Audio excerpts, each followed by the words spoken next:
Hello and welcome back to the next One Piece review and discussion. We are in the continuation, reaching the end of God Valley here, and it is certainly shaping up to be one of the best flashbacks we have ever had in One Piece. It is crazy, all of the details we are finding out, and what we see specifically in this chapter raises even more questions now about what actually happened and who was involved during the Void Century. So we need to get into this. Without further ado, chapter 1164, Davy's Blood. And the cover story request this time around is Perona chasing a rabbit with a pocket watch. Very Alice in Wonderland esque, which is kind of a nice little crossover we've got here, but very nice to see. So, last we had left off, it was Eam absolutely decimating anyone within the vicinity, having taken over Saturn's body. And ultimately, it led to the six strongest individuals coming together and using each of their strongest attacks on Eam at the same time. It was nuts. I still think it's one of my best double page spreads of this year because seeing all these heavy hitters all together, all working towards taking down Eam, it was so cool to see. But while everyone was dealing with this problem at the center of the island in between the two mountains, we had, Dragon trying to save the Shanks while he was obviously a baby, and then Captain John decided to try and betray everyone. He pulled all the treasure towards him with the Jiki Jiki power, kids now, devil fruit. And in doing so, it caused all the Rocks pirates to turn on each other. So, like, Ganzu attacked them, and then Shiki turned up and he got attacked. And it was all thrown into chaos. And they were on one side, the Marines and like the Celestial Dragons had gone another way, Roger's pirates had gone another way. It was chaos. And ultimately it ended with Dragon losing Shanks in like the attack and the chaos. But Shanks had managed to find the treasure chest, so he'd crawled his way in, as we thought and as we knew from his history anyway, of how Roger's crew end up stealing a chest that contained Shanks. So that was really cool to see a bit of the child of fate or destiny at play here, that he was the one to put himself in the chest all this time. We thought maybe Dragon was going to do it to just protect him. But we saw that happen, and then ultimately it ended with one final latch-disc effort from Rocks to jump up and attack Eam face to face while he was kind of still recovering, because even though Eam took all these attacks, they just recover like it was nothing. So in that moment, Rocks jumps up, tries to confront Eam, goad them, and instead gets pierced by these shadowy tendrils that Rocks was like, these aren't doing anything, like what's your plan here? And then Eam uses the Domi Reversi to flip Rocks onto Eam's side. The demonic version, souped up version of Rocks is about to appear. So this is where we pick up from. We're on the ground, everyone's looking up, watching Rocks in this moment, in pain now and in agony. And everyone's like, what is going on? Like, what is this creature to begin with, and what in the world is happening? And we can see Eam is just beginning to start like monologuing. How obstinate you are, these insects, these humans. You should just be scuffed out. And Rocks just cuts in, and Rocks is becoming demonic. We see the teeth, we see like the veins and like the size. He's beginning to swell and grow. And he's like, oh, Davy D. Jones. That guy, he was the previous king of the world, wasn't he? And that puts Eam into such a rage. Like, Eam is like, that insolent fool, that wretch was not the king, nor will he ever be. The fate that binds Moo and Davy are but a moment, and they will be blotted out once you have been dealt with. So clearly, there is a very deep connection now between Davy D. Jones and Eam, and we can see that they're talking about the fear that Eam now has to do with this dude, or specifically his lineage. So Rox has still got some control over his thought at the minute, and he's like, "You've been afraid for a fucking long time about this dude, afraid of the day where someone inherits Davy's will and fulfills that promise."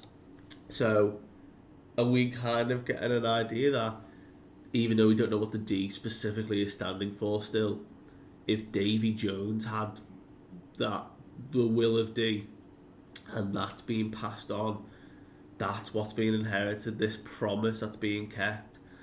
And Rock says, "I wonder who scares you most, Davy D. Jones or Joy Boy." So Oda kind of telling us here, these are two separate people. Joy Boy wasn't Davy Jones, nor was it like inherited in that way. So they are separate individuals that are within the Void Century who caused issues for Eam. Whether they work together or not, maybe. But we can see Eam is going to send them to oblivion. This never resurface again. Eam says, "It doesn't matter at this point because I have found the perfect soldiers. A certain nation of gentle and indecisive giants." And Harold is like, "You fucking bastard, you leave Harold and his people out of this." And he's like, "Oh no, this is the perfect opportunity now. You see, a sovereign that is so pliable, it may never happen again." Because Harold is desperate to form peace and join the world government. And Ian has now realised the potential that lies behind the giants. And we're currently seeing this play out at Elbaf at the minute. Present day, Eames appeared and has turned all the giant warrior pirates into large demonic beings that might never die. We don't know what kind of abilities they've gained, just that they are super strong, super durable, and are massive in scale. Now they are like ancient giant size. So Eam is concocting this plan, and the plan is now in action because Moo is still trying to build this perfect ideal world that they have in mind, and clearly the giants are now playing a part in that, and it's only now happening. So clearly a lot more happens here at God Valley to stop. We know that Harold eventually will betray Eames' trust and the giants don't sign up with the world government, but we can see that Rox gets thrown to the ground with Eames screaming, "You are to put an end to Davy's dream." And in doing so, Rox is now full size, swelled up. He's bigger than Whitebeard, bigger than Big Mum at this point, whereas he was smaller than them this whole time. And in the final moments, he's like, "Damn, I'm fading. I can't control it any longer." And then he begins to just start babbling. He must annihilate the Davy lineage with his own hands, and anyone that gets in my way will be purged from history. And we can see he faces off against Kaido and just grabs him in his dragon form and just throws him to the ground, and Kaido gets knocked out. Done. Turns to Big Mum, and Big Mum's like, "We were allies, we were meant to be on the same side." Knocked out. Big Mum gets sent flying, dealt with in one blow. We're getting rid of these guys. The big one is when Whitebeard stands there and he's like, "Away in your way, Rox." And Rox is like, "You certainly are." And they go for a clash. And I can't quite tell because Whitebeard holds his weapon, and then I think he moves it in a way where instead he uses his arm to block the blade but begin like the earthquake attack and block, and the hacky sort of clash occurs So much so between Whitebeard and Rocks that it breaks half of the mountain. So the God Valley mountain that stands and has been standing this whole time in all these attacks, as soon as Rock and Whitebeard clash, the massive wave of Conqueror's Haki that comes off shatters and the left side of the mountain just falls and it's gone. And Rocks clearly has dealt with Whitebeard in this blow. We don't see Whitebeard fall, but we can see Rocks when the mountain falls is like running in the moment, chasing down Eris and Teach. He is trying to wipe out the lineage. So we kind of jump at this moment to see, the Marines and Celestial Dragons are on the northern, like northeast coast. They're safe. They're reconvening, but they're like, holy hell, the mountains just fell down. Like, what's going on? We can see the south is then where the Rogers crew are, and they're all getting together, like checking, making sure Rogers all right. The Rocks pirates and other pirates are scattering around, and there is a devastating panel of young dragon curled up on the floor, shattered, broken, devastated, and he is like, I couldn't even save one tiny baby. And it's such a reflection of like when Luffy had to go through Marineford and like couldn't save it, or like when he couldn't save his friends to begin with at Sabaody, like he was just broken. It's the same here. Dragon is like distraught and he's just not moving. And in the tree line we have Ivankov, Ginny and Kuma rushing round, and Ivankov's like, look Kuma, it's over now, we've saved all we can, we're putting ourselves at risk, we need to go. And Kuma's like, no, there's still more people. And he's like, look, there's one just through the tree line there, I can save one more. So I think at this moment he sends Ginny and Ivankov away with the poor fruit, and he's going to attempt to save this one person through the tree line and try and or save as many people as he can.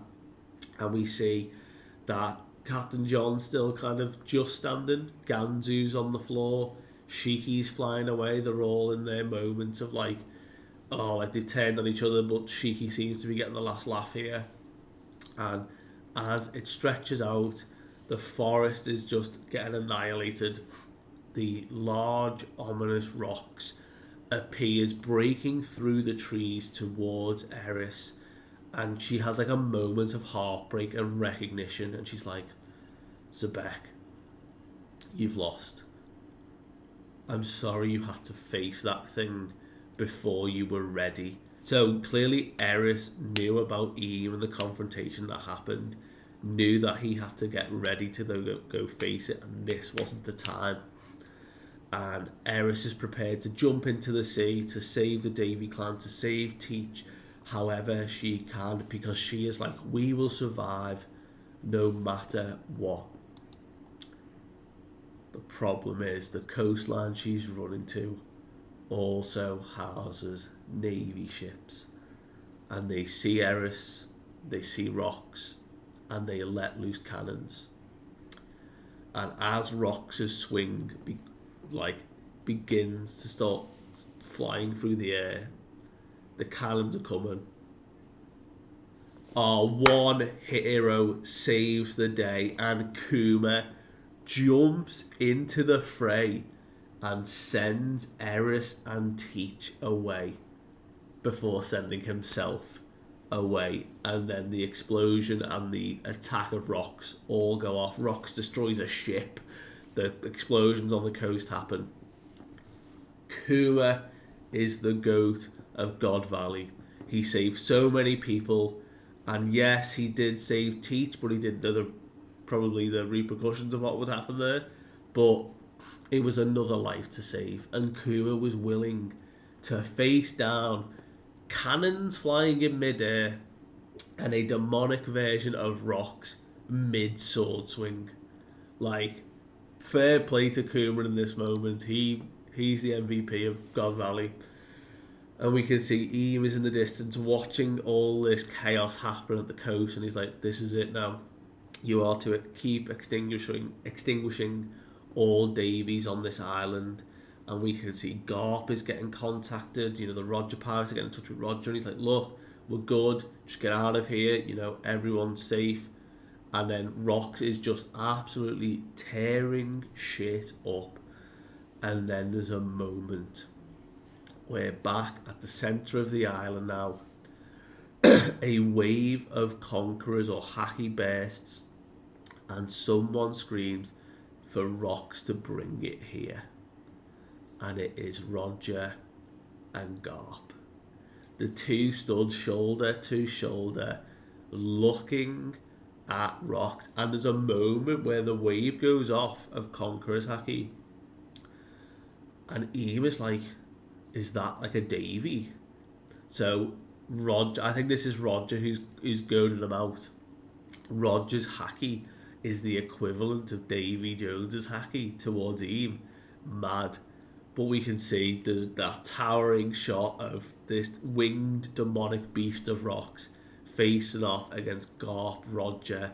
They're stood, and the chapter ends on this like double page here of it all unfolding with the voice of all things.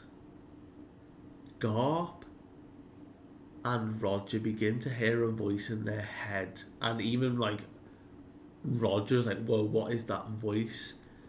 And it is Rox. A part of Rox is still in there, and he's saying, "Roger, Garp, please, I'm begging you. You must kill me." And they're both like, "Holy shit." And the last panel is Rox charging the both of them down, ready for the climactic fight at God Valley. And that is where this chapter concludes. There's no break next week, so we are going to get the showdown. Nuts. Absolutely incredible. We knew this was coming. We knew there was a showdown between Garp, Roger against Rox. We did not know the context. We just thought Rox was being painted as this bad guy. And now he's just so desperate to die so that he doesn't hurt anyone else. Like, Rox is crying. He is in tears at what he's had to do. So this is going to be amazing to see unfold. I'm certainly ready. But let me know what you thought of this chapter. I do appreciate you watching, and I will see you guys next time. Bye.